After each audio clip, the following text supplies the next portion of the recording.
Gayatri Mahamantra with your back straight, both hands on the left beneath the right. Om Bhurabhuvah Swaha Tatsaviturvarenyam Bhargo Devasya Dhimahi Dhiyo Yonah Prachodayat. Invocation of the Divine Master Adi Guru Muni Vedvyas.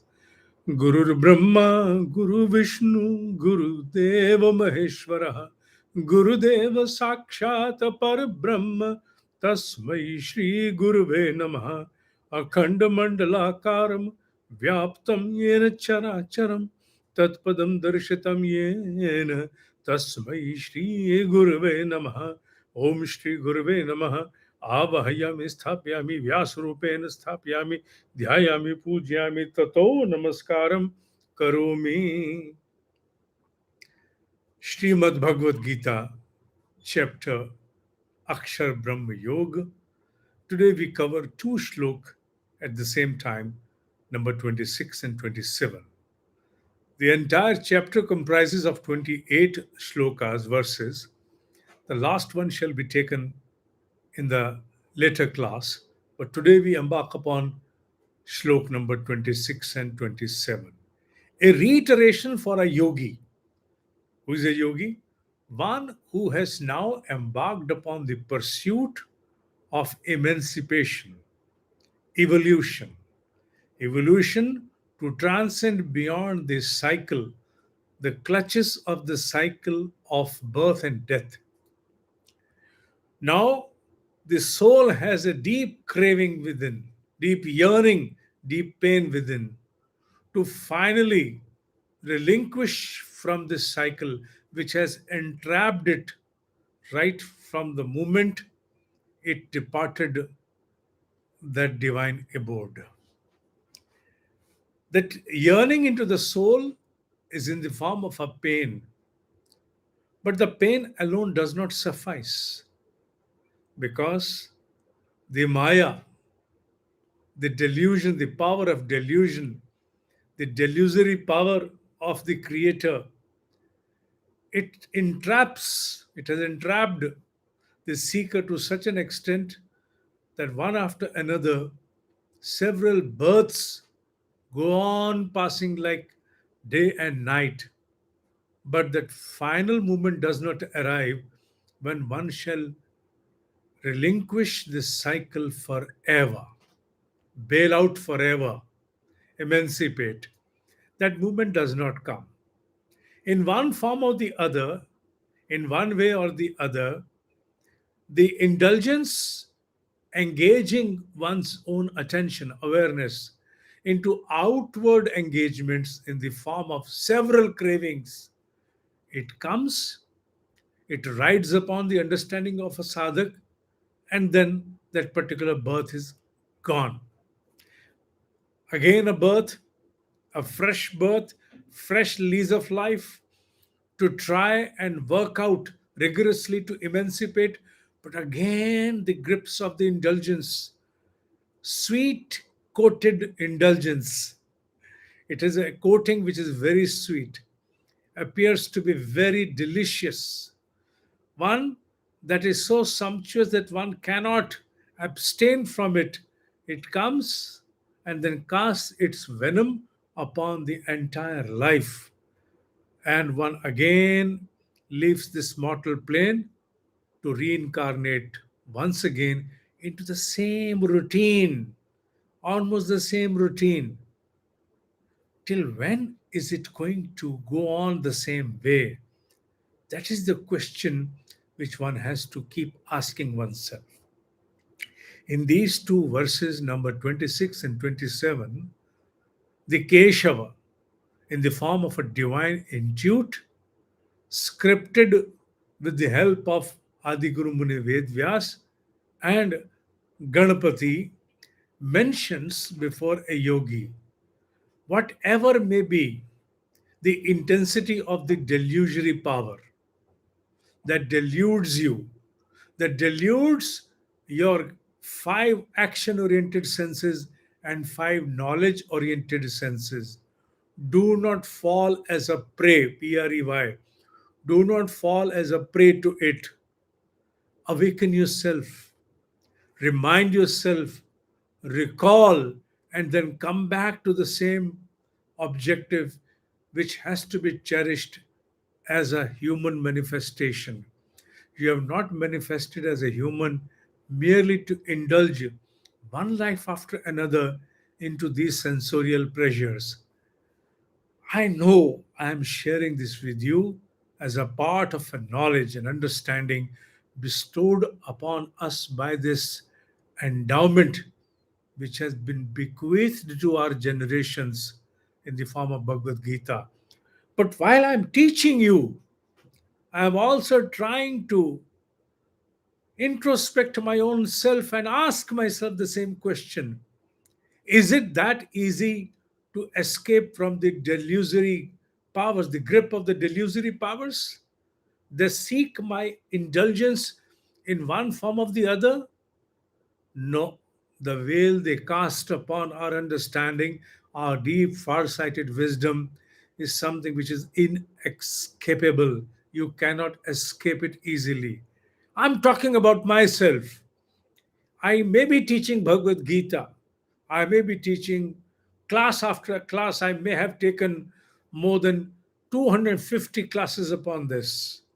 Even after having taken 250 classes, when I try to judge myself and introspect myself, I find myself as dwarfed somewhere, a dwarfed, a Lilliputian. Let me rope in Gulliver Travels in one form or the other to estimate my stature. It's nothing more than Lilliputian. I become dwarfed. These objectives that come from outward pleasures, when they come and they mandate my engagement, my intervention, I do not even realize when I slide through into them. They ride me. And before I'm able to gather myself and then recall, oh my God, this is a deflect. I've deflected. A healthy passage of time is already gone. Yes, of course, now I judge. Now I judge the spell which was cast upon me that would deflect me otherwise for days together now does not last for more than couple of hours or maybe couple of minutes now. And at time, even at the outset, even at the threshold, I'm able to decipher that something is there to grip me, to make me, force me to indulge. I must abstain, and endurance must come and thwart its attempt. At times I succeed, at few times I fail, and I admit I'm candid about that. That's how I introspect myself. These two verses are a reminder to me, and of course to you all as well, that whatever it may be, this entire delusion, this drift has to be avoided.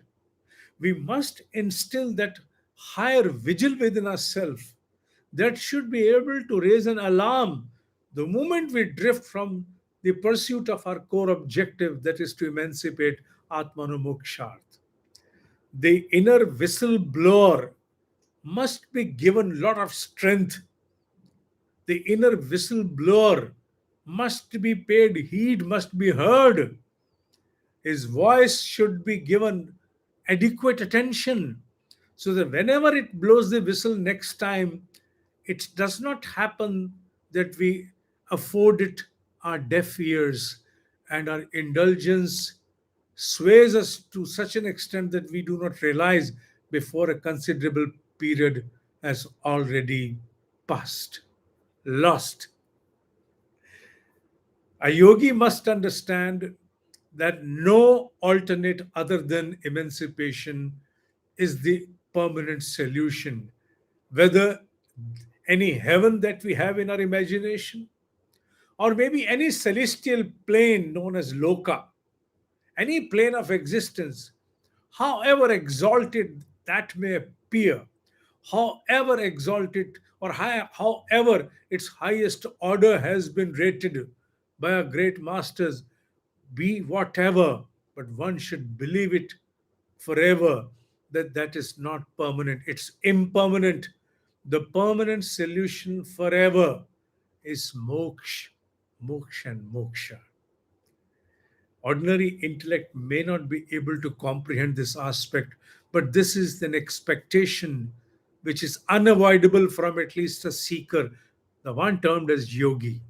Yogi must remind, yes, there are two forces that work in the safeguard of a yogi simultaneously parallel, as I understand with the limited understanding which I bear at the moment. Is one is your own effort.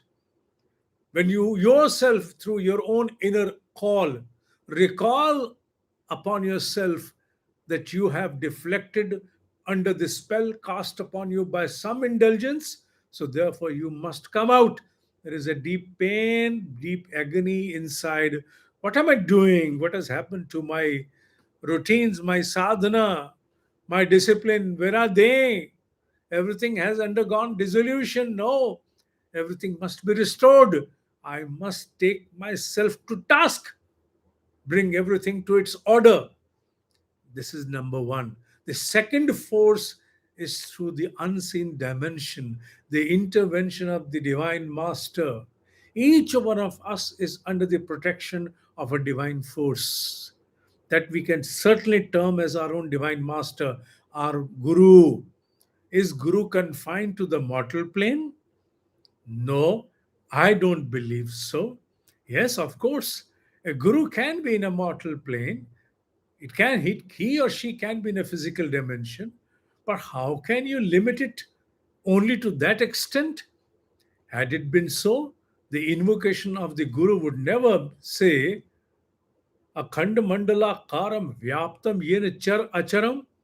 It prevails and pervades into animate and inanimate, which obviously means that any kind of suggestion coming within in the form of an intuition, inspiration, thought, imagination, or anything coming, what you come across from the world outside, whether it is within or without, whatever it may be, a source of inspiration that shakes you from your root to bring you to the order of emancipation is a guru. Guru cannot be confined. The unseen dimension is at work in order to ensure that a yogi does not drift away forever. That yogi is brought back to its order, one that has been prescribed for emancipation. It is therefore there are moments when we really are unhappy with our own self. At times, it could be suo moto, self instilled discipline, trying to bring us to the order. And at times, it is the unseen dimension intervening, creating an infringement within our indulgence, trying to make us aware that you have drifted, my dear. Come to the order of emancipation. Bring yourself to the same discipline. And this is something which I observe within myself. It is not always that I bring myself to order of the emancipation of my sadhana every time. At times, it is something different that tries to draw my awareness, that drags me away from my indulgence. The pulls of indulgence, that is, the subjects that sensorial engagements want to cherish, they are insatiable. They're so, the intensity is so high, they're insatiable. You can never say it is done. You recall any sensorial pleasure and also recall the last time when you said it is done, it is enough, had enough. Even if you say that, you're trying to create a fallacy before yourself. You're deceiving yourself because the moment your own senses regather, recuperate, they gather energies, again that insatiable fire will ignite and will again incinerate your discipline, seeking its fulfillment, seeking its gratification through you. You may say, बहुत हो गया, enough is enough, I am done, enough is enough. Yet, let the senses regather, recollect the reinforcements. Again, the intensity of indulgence will be the same. If you don't believe my words, then contemplate upon it. Think about your sensorial pleasures, the one for one which you had declared, bahut ho gaya, enough. Have you stopped? Have you said, have you bid farewell forever? No, you haven't. That was a momentary pronouncement, merely a declaration of fallacy, which was a deception to your own self, by your own self at that moment, because your physical dimension was not in a capacity to cherish it more that moment. But the moment your physical capacity endured and you were again into the same esteem, same energy, you again embarked upon gratifying the same sensorial pleasure with the same intensity. So, what does it convey? It conveys that the grips of indulgence are not that loose. Grips of indulgence can be given is synonymous delusory power. And that is the reminder through these two verses, which Adi Guru Shankaracharya too has remarked in his own terms at various places about Vairagya. What is Vairagya according to him? It is trying to recall yourself upon the extents of any pleasure, upon the end result of any pleasure, upon the ultimate conclusion of any pleasure. It is zero. You may say, I enjoyed, but what after that? Is it everlasting? No, it is not. So, what to do with a very highly mutable, short lived bliss? Why not to have something which can endure infinity?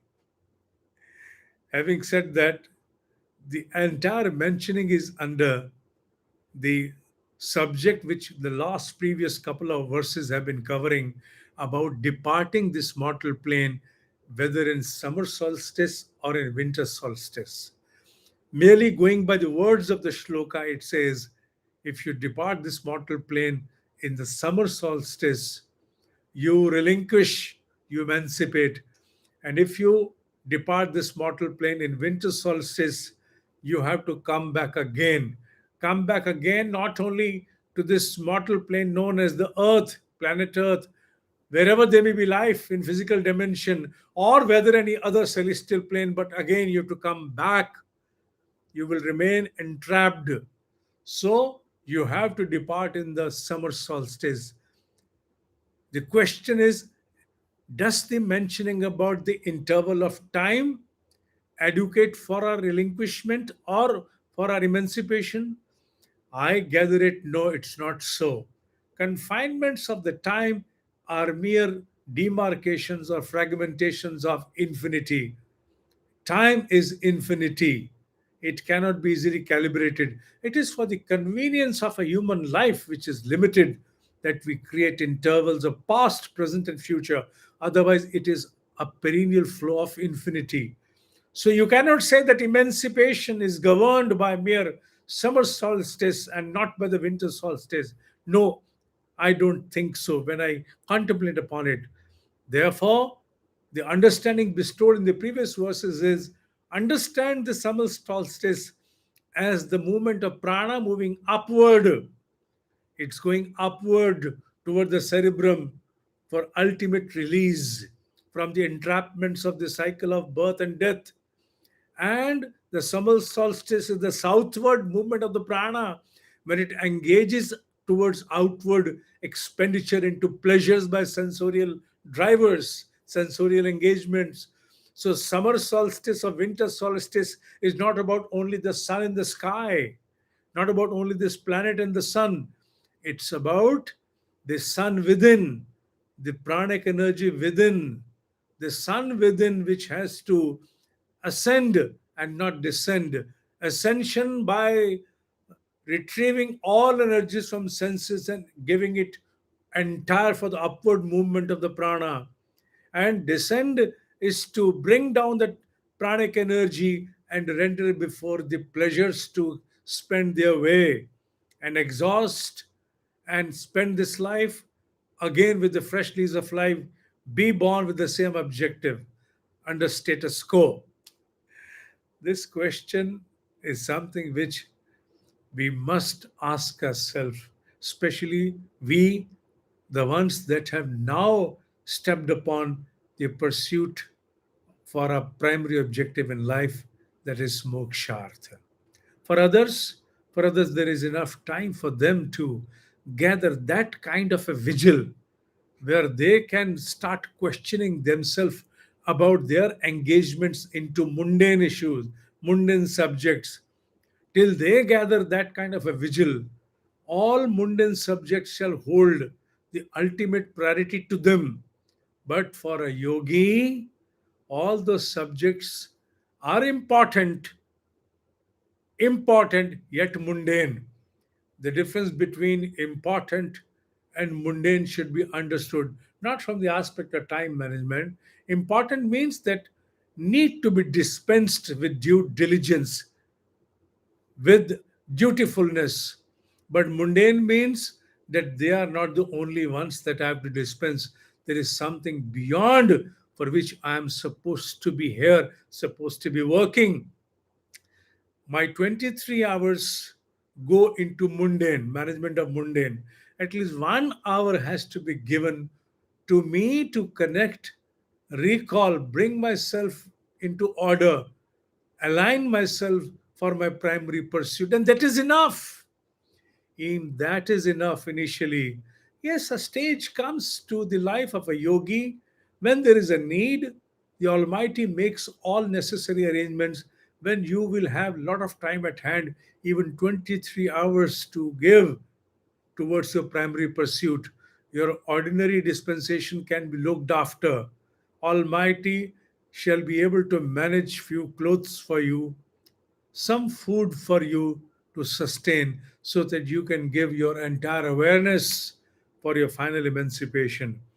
But before that moment arrives, before that life arrives, you must at least afford that 1 hour out of this 24. Although we have calibrated these 24 hours based upon the movements of the sun and the moon, yet they have their importance. Why not to draw that 1 hour to our own confinement, confine ourselves to that, and be within it? You call it meditation, whatever, contemplation, introspection, purification. Go on adding names to that, sadhana, whatever you may call it as. But that hour has to be your, so that that final hour arrives when you will not be required to come back, when there is no force of any indulgence, any delusory gravitational pull that will draw your presence again back to the cycle of birth and death.